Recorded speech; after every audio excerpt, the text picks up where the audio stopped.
ভারত হিন্দুত্ববাদী একটি দেশ।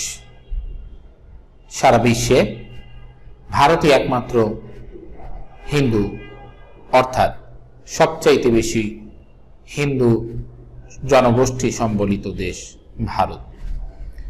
এই ভারতের হিন্দুরা বিভিন্ন গোত্রে বিভক্ত। শুধু হিন্দুই কিন্তু ভারতে নয়, ভারতে হিন্দু ছাড়াও মুসলিম সহ খ্রিস্টান সহ আরো অনেক ধর্মাবলম্বী মানুষের বসবাস। কিন্তু এই ভারত সারা বিশ্বে হিন্দুদেরই প্রতিনিধিত্ব করে। কোথাও যদি হিন্দু ধর্ম বা হিন্দু জনগোষ্ঠী যারা রয়েছে তাদের উপর কোনো অত্যাচার, কোনো প্রতিহিংসা এবং কোনো ধরনের যদি প্রবলেম ফেস করে, তাহলে ভারতে কিন্তু সর্বাগ্রে সর্বপ্রথম এর আওয়াজ তুলে। এটা আমরা বিভিন্ন ঘটনার মাধ্যমে দেখেছি।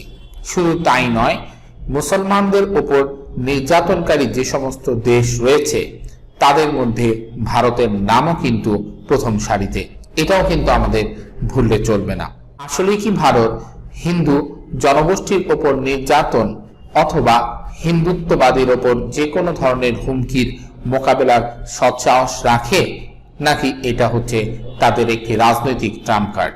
আমরা সেই ঘটনাগুলোই কিন্তু বুঝে আসছি বাংলাদেশের 5ই অগাস্ট পরবর্তী অবস্থা দেখে।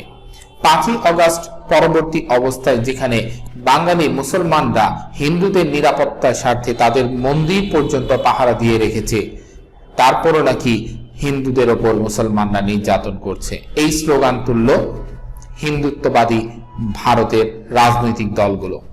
তাহলে আমরা বুঝতে পারছি যে রাজনৈতিক উদ্দেশ্য চরিতার্থ করার জন্যই কিন্তু ভারত এই ধরনের স্লোগানগুলো তোলে।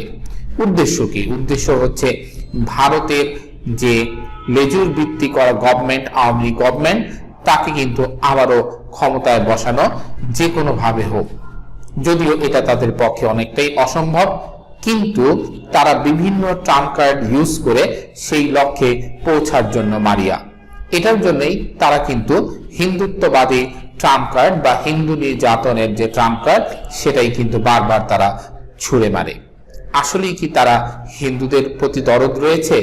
এই কথাটা কিন্তু একেবারেই না। বাঙালি হিন্দুদের প্রতি তাদের তেমন কোনো দরদ নেই। এই কথাগুলো কিন্তু বাংলাদেশের হিন্দু যারা নেতা রয়েছে, হিন্দু নেতৃত্ব দেয় যে সমস্ত নেতা কর্মী রয়েছে, তাদের মুখের ভাষ্যই কিন্তু এগুলো। তাদের দরদ হচ্ছে আওয়ামী লীগের প্রতি, অর্থাৎ হিন্দুত্ববাদী ট্রাম্প কার্ড ব্যবহার করে তারা চায় হচ্ছে আওয়ামী লীগকে আবারও ক্ষমতায় নিয়ে আসতে।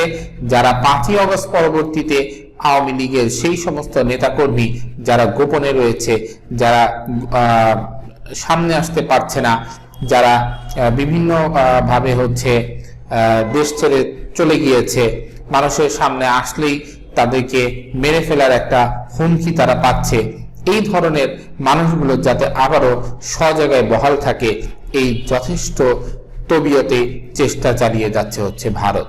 সুতরাং আমরা বলতেই পারি হিন্দুত্ববাদী ট্রাম্প কার্ডের ক্ষেত্রে শুধু হিন্দুদের প্রতি দরদ শুধুমাত্র একটা নাটকই বটে, তাদের আসল দরদ হচ্ছে আওয়ামী লীগের প্রতি।